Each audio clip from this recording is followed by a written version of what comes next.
Do you ever feel scared to share your ideas or to put work out into the world? Maybe you have videos or articles or you've written something and you keep it really close and you don't want to share it. You're like, I don't know if people are going to like it. What's going to happen? What are people going to think of me? All the things that we think about when we're creating, when we're sharing our work, when we're putting things out into the world, that kind of it stops us from doing that when we kind of overthink our work. And so if you're in that situation right now, or if you have been in the past, that's what we're going to talk about today. We're going to talk about that a little bit today. And I decided to do this live because I was inspired by a book that I have been reading, which is a really great book by Nicholas Cole called The Art and Business of Online Writing. If you are interested at all in writing online, and actually, it's a great book for any type of content. He talks specifically about writing, but even if you want to be creating videos or a podcast or whatever it is, any kind of content creation, I think this is a really helpful book. The way that he describes finding your audience and finding a niche, whatever you want to say. And so it is a very helpful book, which I highly recommend. But there was a part of the book where he says, and I highlighted this quote. He said, "We are afraid of sharing who we are today because we believe we'll be oh my gosh." Sorry guys. "We are afraid of sharing who we are today because we believe who will be tomorrow will be better." Okay. "We're afraid of sharing who we are today because we believe who will be tomorrow will be better."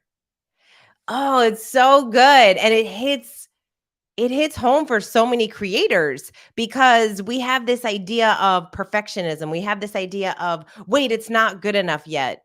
I have to get it to a different place before I can share it, before I can talk about it, before I can create something and put it out into the world.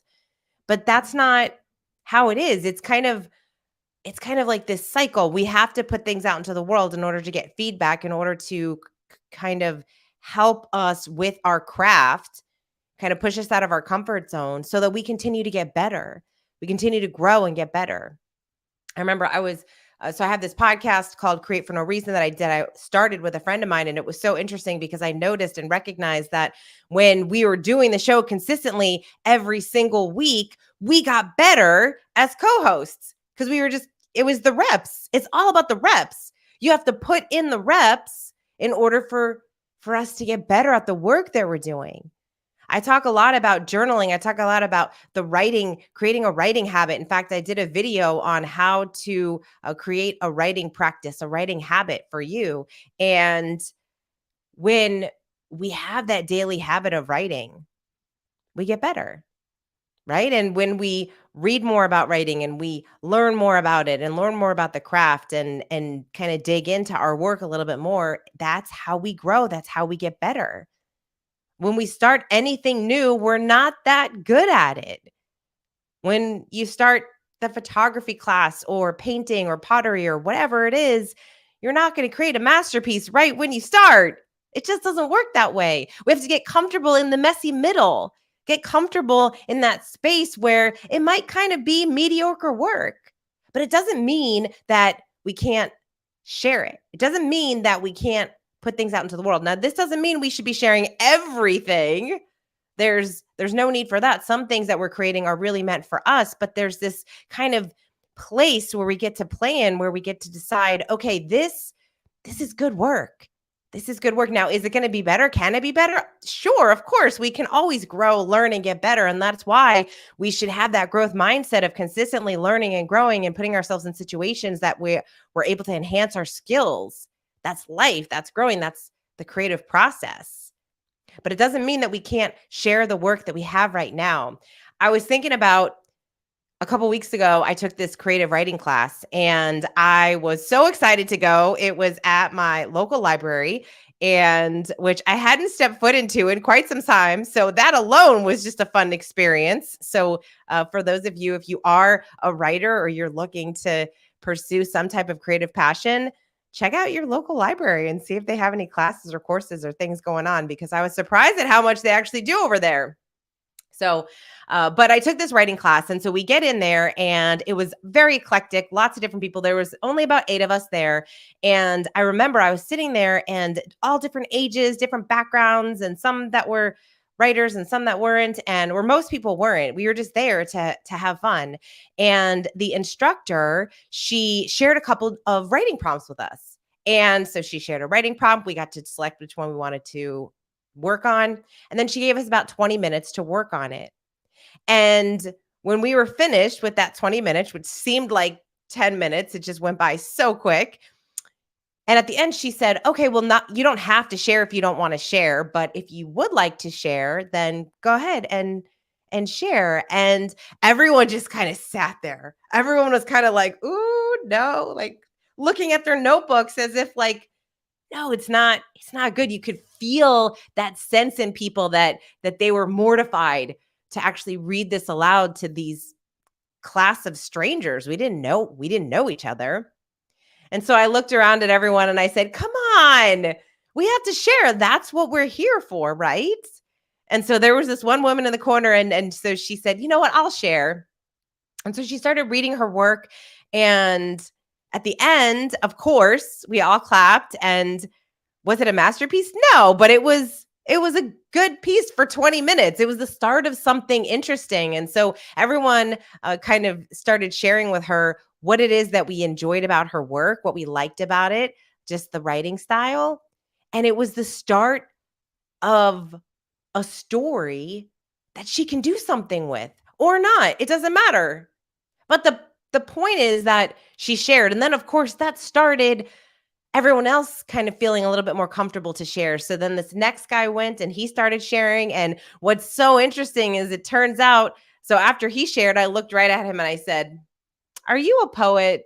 And he said, "Yeah, I am." And I said, "Oh my gosh, you read that like you were at a poetry slam. It was so good."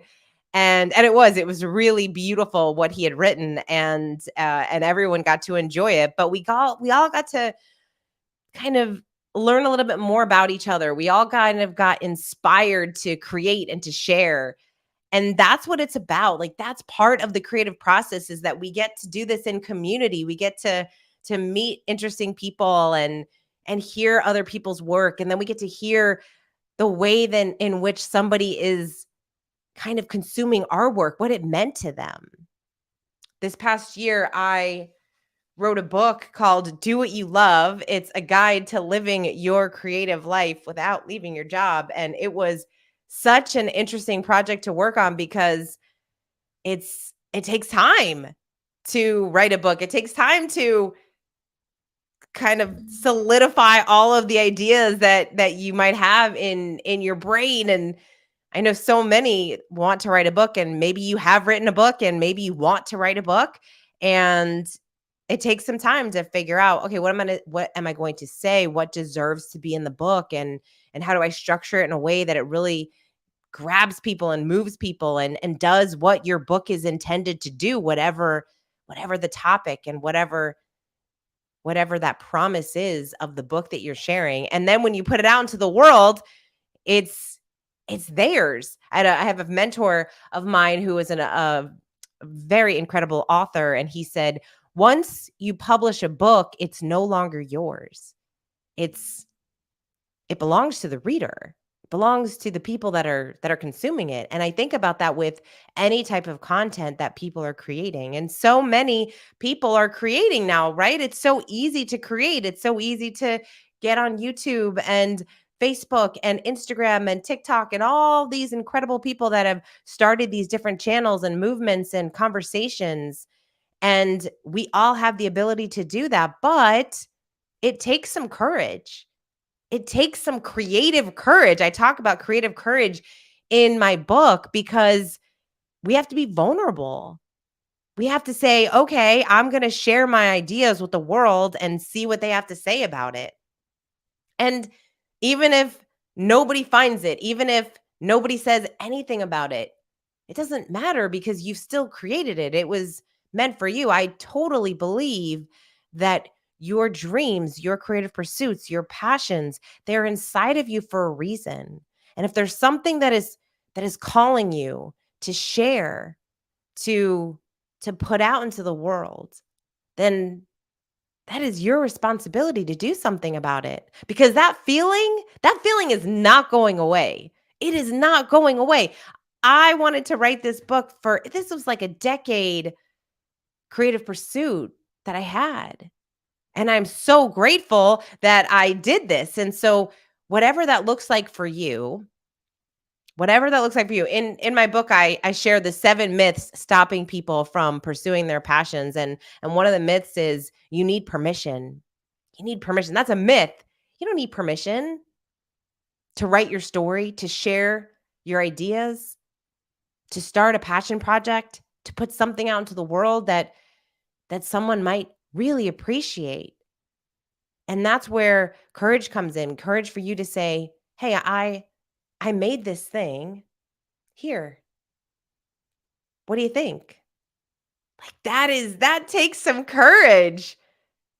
But man, you'll be so glad you did, because no matter what happens on the other side, it's going to change you. It's going to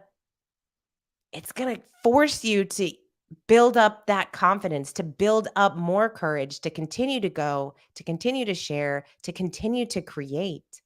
And when we tap into our creativity, when we tap into what's most important to us, we live more fulfilling lives.